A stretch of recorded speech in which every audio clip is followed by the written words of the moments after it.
Welcome to Zhangjiajie, one of the most breathtaking places on Earth. Imagine towering peaks that seem to float in the sky. If you've seen Avatar, you've seen a glimpse of this magical landscape. Today, we're diving into Zhangjiajie's Avatar peaks, cheeky monkeys, and yes, the endless stairs that will test your stamina. Stick around as I take you through everything you need to know to make the most of your visit.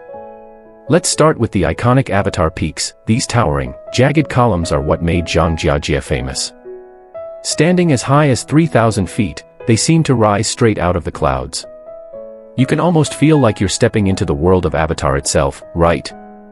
These pillars inspired the floating mountains in the movie, and when you see them in person, you'll understand why. To get up close to these magical peaks, you can either take the world's highest outdoor elevator or, if you're up for a challenge, hike your way to the top. But be warned, both options come with a little adventure of their own.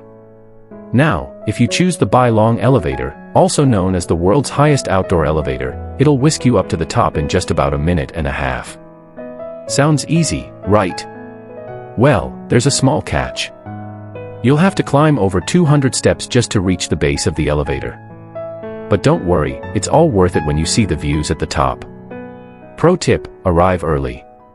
The elevator is so popular that you'll often face long lines, especially during peak times. Trust me, getting up at dawn might save you up to 2 hours in line, and that's 2 hours you can use to soak in the sights instead of waiting around. But if you're in the mood for more adventure, ditch the elevator and tackle those endless stairs. Yes, you heard that right, endless. There are thousands of stairs here, and while it might be tough, the views make every step worth it.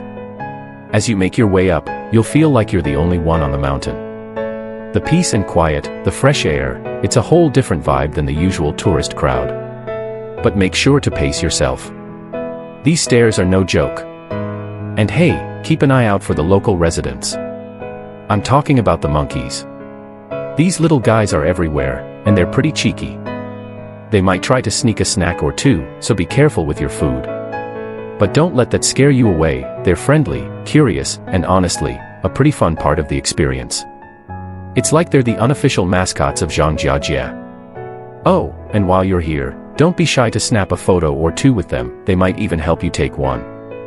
But Zhangjiajie isn't just about the Avatar peaks. This park is packed with stunning spots waiting to be explored. From peaceful walkways through dense forest to dramatic viewpoints overlooking valleys, there's something around every corner that'll leave you speechless. It's so big, in fact, that you could spend an entire week here and still not see everything. Luckily, your ticket covers 4 days of access, so there's plenty of time to explore. But if you're short on time, let me share a few tips to make sure you don't miss the best spots. Tip number 1, arrive early. If you get to the park before 7:30 a.m., you could skip those massive lines for the cable car and elevator, saving you at least 2 hours. Trust me, it's a game changer. Tip number 2, hike instead of taking the cable car. Sure, it's a bit more effort, but hiking lets you discover hidden gems of the park that most tourists miss. Plus, it feels like you've got the entire place to yourself, no crowds, just nature. Tip number 3, visit less visited attractions. Areas like Zhangjiajie and Yellowstone Village are much quieter and still offer jaw-dropping views. Tip number 4, visit in the off-seasons, like winter. It's cold, yes, but you'll have the park to yourself, plus the chance to see rare snowy mountain scenes. Getting to Zhangjiajie National Forest Park is easy, though you should be prepared for a short drive. It's about 30 kilometers from central Zhangjiajie, and you can take a taxi, which will take about 40 minutes from the airport or 30 minutes from the railway station. For convenience, you can also book private transport, especially during peak times when taxis are in high demand. Zhangjiajie National Forest Park is so huge that you could spend an entire week exploring it and still not see everything. But if you're short on time, I recommend spending at least 2 full days here. That'll give you a chance to visit all the must-see spots, and if you happen to hit a foggy day, you'll still have another day to catch the views.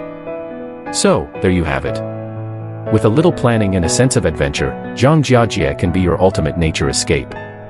Get ready for jaw-dropping views, unforgettable hikes, and maybe a monkey or two along the way. Happy exploring!